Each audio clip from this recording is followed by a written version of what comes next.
In my opinion, the most critical breakthrough would be to reduce the amount of critical raw materials.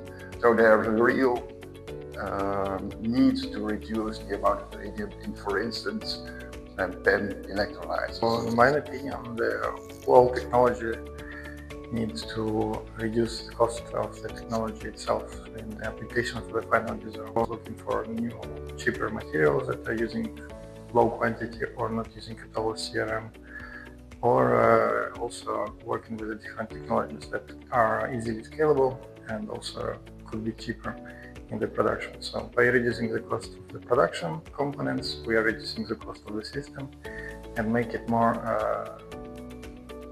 better achievable for the customers to switch to the green hydrogen technology.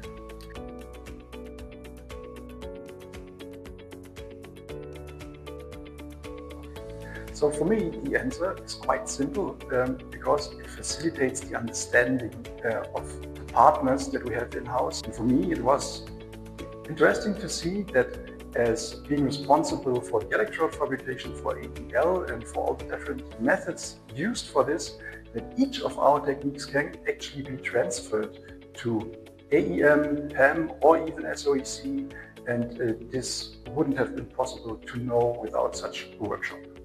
Okay, so from a person that has been working in SOEC systems, my key takeaway from the workshop that has been celebrated here in Dresden, it's getting to know more about AEM technologies, as I think that it might change the way of producing hydrogen, especially in low temperature electrolysis.